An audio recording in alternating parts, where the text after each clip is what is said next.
ওসমান বিন হাদি, একটি বুলেট, একটি মগজ এবং একটি অবিনশ্বর চিৎকার। 2024-এর জুলাই, রামপুরার আকাশ তখন বারুদের ধোঁয়ায় কুচকুচে কালো। সবাই যখন পালাচ্ছিল, তখন এক জীর্ণশীর্ণ শরীরের শিক্ষক দাঁড়িয়েছিলেন যমদূতের চোখের দিকে তাকিয়ে। সেদিন মৃত্যু তাকে ছুঁয়ে গিয়েছিল, কিন্তু ওসমান বিন হাদি জানতেন তিনি আর সাধারণ কোনো মানুষ নন, তিনি এখন এক জীবন্ত বারুদ।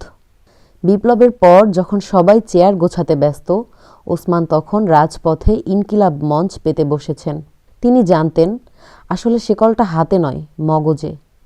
তার কণ্ঠস্বর যখন উচ্চস্বরে ফেটে পড়ত, তখন শাসকের সিংহাসন কাঁপত না শুধু, কাঁপত তাদের ভিত।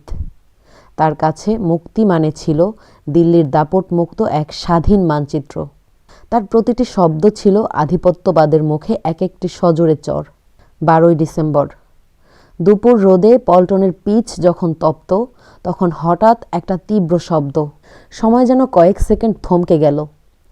ওসমানের সেই তীক্ষ্ণ মগজ, যা আগামীর বাংলাদেশের মানচিত্র আঁকছিল, তাকেই ছিঁড়ে দিয়ে গেল এক আতাতায়ীর বুলেট। রাজপথের ধুলোয় লুটিয়ে পড়ল সেই স্বপ্নদ্রষ্টা, কিন্তু তার চোখ তখনও খোলা ছিল। সে যেন বলছিল, মারবে মারো, কিন্তু এই স্বপ্ন থামাবে কি করে। 18 ডিসেম্বর 2025, সিঙ্গাপুরের আকাশে যখন শেষ সূর্য ডুবল, বাংলাদেশ হারালো তার এক শ্রেষ্ঠ সন্তানকে। হাসপাতালের ভেন্টিলেশন আর লাইফ সাপোর্টের শব্দগুলো যখন থেমে গেল, তখন বাংলাদেশ এক অদ্ভুত নিস্তব্ধতায় ডুবে গেল। একদল খুনি ভেবেছিল বুলেট দিয়ে মুখ বন্ধ করা যায়, কিন্তু তারা জানতো না জীবন্ত ওসমানের চেয়ে মৃত ওসমান হাজার গুণ বেশি শক্তিশালী। তিনি এখন আর কোনো শিক্ষক, বিদ্রোহী, শিল্পী, লেখক, দলনেতা, অ্যাক্টিভিস্ট বা রাজনৈতিক কেউ নন। তিনি এখন এক অবিনশ্বর চিৎকার, যা প্রতি রাতে এই দেশের আতাতায়ী, চাঁদাবাজ, লুটেরা, মেরুদণ্ডহীন সুবিধাবাদী ও ভারতের দোসরদের ঘুম কেড়ে নেবে। নক্ষত্রের বিদায় নেই, ওসমান বিন হাদির কোনো সাধারণ নাম নয়। এখন এটি একটি স্পন্দন। তিনি প্রমাণ করে গেছেন, সত্যর জন্য লড়াই করলে মৃত্যু আসে না, আসে অমরত্ব।